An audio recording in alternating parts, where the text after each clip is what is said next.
Hi guys. तो आज मैं आपको सुनाऊंगी प्रॉफिट आदम अलैहिस्सलाम की कहानी, जो कि अल्लाह के पहले पैगंबर थे। तो चले शुरू करते हैं। हजारों साल पहले अल्लाह ताला ने एक दुनिया की तख्लीक की और एक बहुत खूबसूरत सी जन्नत बनाई, और उसमें आसमान, सूरज, चांद, जमीन बनाई। मगर उनको ये सब कुछ मुकम्मल नहीं लगा, तो उन्होंने इंसान की तख्लीक के बारे में सोचा और फरिश्तों को हुक्म दिया कि वो ज़मीन से कुछ मिट्टी ले आए, और उस मिट्टी को एक इंसान की शक्ल दे दी और उसका नाम आदम रखा। वो एक मिट्टी का पुतला था जो 40 साल तक हिला ही नहीं। इब्लीस से देखकर परेशान और हैरान रहा करता था। आखिरकार 40 साल बाद अल्लाह ने हज़रत आदम अलैहिस्सलाम के अंदर रूह डाल दी। जब अल्लाह ताला ने उनके अंदर रूह डाल दी, तो उन्होंने सारे फरिश्तों को हुक्म दिया कि इज्जत के तौर पर हज़रत आदम अलैहिस्सलाम को सजदा करो।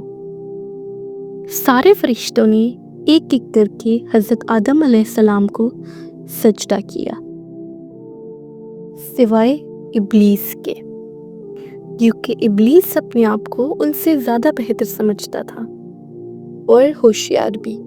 इसलिए उसने अल्लाह को हज़रत आदम अलैहिस्सलाम को सजदा करने से मना फरमा दिया, जिसकी वजह से अल्लाह ताला ने उसको जन्नत से निकाल दिया, जिसकी वजह से वो बहुत रोया। और उसने उसी वक्त कसम खा ली कि वो अल्लाह के बंदों को यानी इंसानों को अल्लाह से बदगुमान करेगा, क्योंकि इंसानों की वजह से वो जन्नत से निकाला गया है। अल्लाह ने हज़रत आदम अलैहिस्सलाम को जन्नत के सारे जानवरों के नाम सिखाए,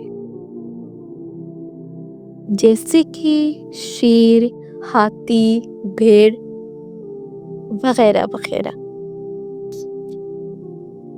अल्लाह ताला ने हज़रत आदम अलैहिस्सलाम को कहा कि वो जन्नत का हर फल खा सकते हैं, बस एक फल के अलावा, जो कि था इल्म के पेड़ का फल।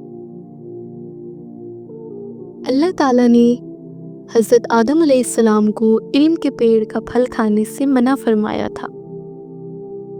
हज़रत आदम अलैहिस्सलाम अपना ज़्यादातर वक्त जानवरों के साथ खेल कूद में गुजारते थे, मगर कुछ टाइम बाद हज़रत आदम अलैहिस्सलाम अपने आप को बहुत अकेला महसूस करने लग गए। तो अल्लाह ने उनके लिए उनकी शरीके हयात बनाने के बारे में सोचा। एक दिन हज़रत आदम अलैहिस्सलाम दरख्त की छांव के पास आराम फरमा रहे थे कि उस दौरान अल्लाह ताला ने उनके लिए उनकी शरीके हयात की तख्लीक कर दी। जब उन्होंने उसको देखा तो वो बहुत खुश हुए और उन्होंने उसका नाम हव्वा रखा। वो दोनों अपना बहुत सारा वक्त एक साथ गुजारने लगे, और अब हज़रत आदम अलैहिस्सलाम अपने आप को अकेला नहीं महसूस करते थे, बल्कि बहुत खुश महसूस करते थे। वो दोनों अपनी ज़िंदगी बहुत खुशी से गुजार रहे थे। तो एक दिन शैतान ने तरकीब लगाई कि कोई ऐसा तरकीब लगाई जाए कि अल्लाह ताला उनको और उनकी शरीके हयात को जन्नत से निकाल दे। अल्लाह ताला ने हज़रत आदम अलैहिस्सलाम को जन्नत के एक इल्म के पेड़ के फल को खाने से मना फरमाया था, जिस बात का शैतान ने फ़ायदा उठाया और हज़रत आदम अलैहिस्सलाम को उसको खाने के लिए उकसाया। वो समझता था कि हज़रत आदम अलैहिस्सलाम इतना टाइम गुजर गया है, अल्लाह की ये नसीहत भूल चुके होंगे। तो क्या हज़रत आदम अलैहिस्सलाम वो फल खाते हैं? जानने के लिए देखिए पार्ट 2, और चैनल को मस्ट सब्सक्राइब कर ले, ताकि जब पार्ट 2 आए तो आपको सबसे पहले पसंद आए और पता चल सके। مجھے دیجیے اجازت، میں ملوں گی آپ سے پارٹ 2 میں۔ اللہ حافظ۔